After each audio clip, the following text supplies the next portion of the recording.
the gates of hell have opened. That's what I'm talking about. It's just this great, it's more of that, he just becomes, Yes. right? It won't Yes. Yeah. stand up too much.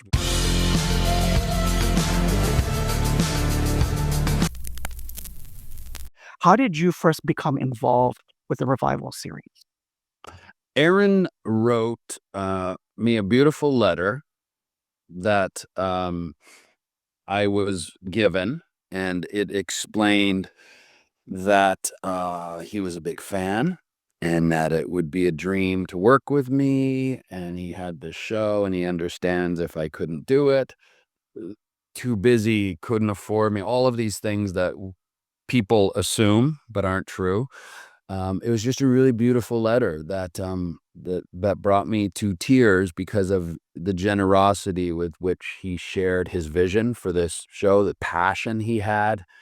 So we hopped on a call and we chatted for a couple hours, and that's how I then became involved. I had this opportunity and I loved this character and it was very different, and I loved his passion and his energy, and I thought this will be something different. Luke Boyce mentioned in an interview with PopWire that in the original comics, Blaine is portrayed as a Limp Bizkit listening, tow truck driving exorcist who rides a snowmobile. While that version didn't translate directly to the screen, he said your character remained one they were especially eager to explore due to the demonology elements. How has it been to portray a version of Blaine that diverges from the comics, essentially creating something new while still honoring the spirit of the original?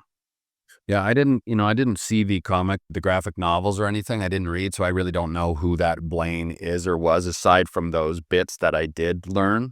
And certainly wanted to, we all agreed quite quickly that it was going to be going a different way than that. He wasn't going to be that type of person that he was in the comic books. There was going to be something more.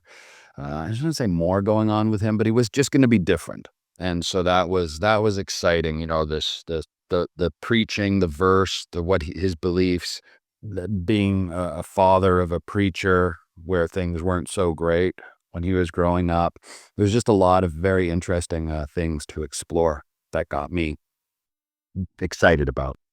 And your character underwent significant development throughout the creative process. You were actively involved in conversations with both Aaron Kuntz and Luke Boyce, contributing input that even led to rewrites of your dialogue. Can you tell us more about that collaborative process and how your involvement helped shape the final portrayal of Blaine?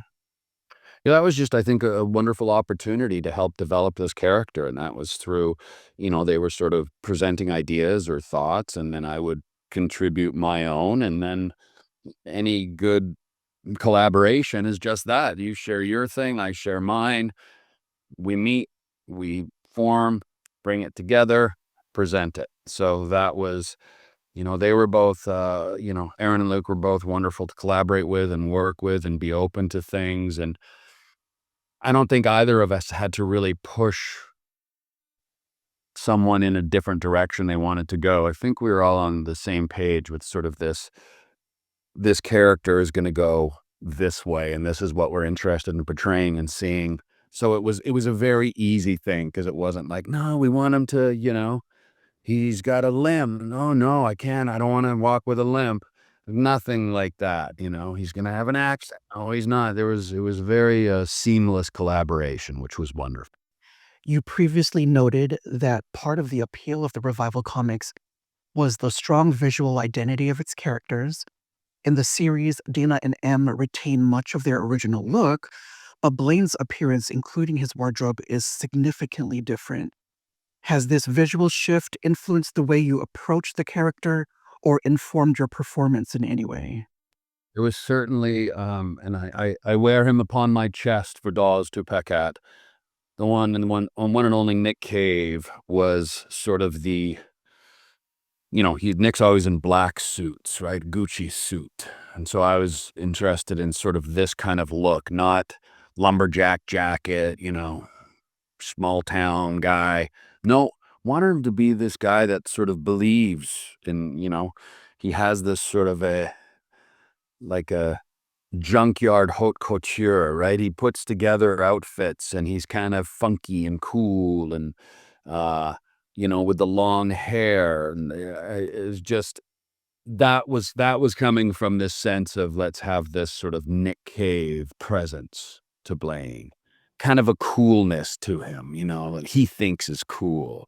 He just puts stuff together and puts it on, but the long flowing coat and sort of again, it's all just comes from this not cocksure, like not because he's cocky, but he's more grounded in faith that makes him present. Someone Mhm. who's wholly present, wholly Yeah. unintended. Mm.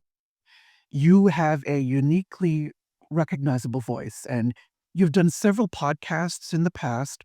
One notable change in the TV adaptation of Blaine, is that Blaine now hosts a religious radio show. Did your experience behind the mic help inform your approach to that aspect of the character? No, not at all. I mean, that's just, it was fun to do kind of this radio show, the Blaine Abel Hour. That was Cool. fun. And you have a major episode coming up, episode 105, titled Triage. Without giving too much away, what can you share or tease about what audiences can expect from your character in that episode? He gets Blaine gets to say some pretty cool things. And Blaine also gets to do some pretty cool things. Again, just harkening back to this presence. I think his presence gets larger in his ability to what he does. Like his stillness and his presence just grows. It literally feels like this omniscient, like, he keeps getting stronger and bigger as we go through. So I think that's what one can expect is a bigger presence from Blaine. And then finally, for viewers who may not have tuned in yet, what would you say makes sci-fi's revival a series worth watching? It looks really cool. It's really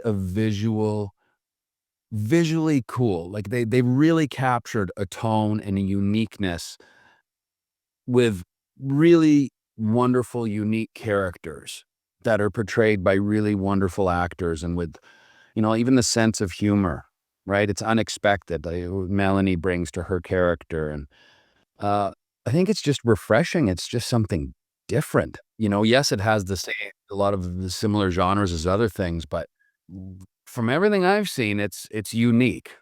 So that's what maybe put that at the top because it's Okay. unique. Mm, And then all that verbiage beneath. okay. All right, Steven Ogg, thank you so much for your time. It was a pleasure meeting you. Love the show, and I hope we get to see you in San Diego.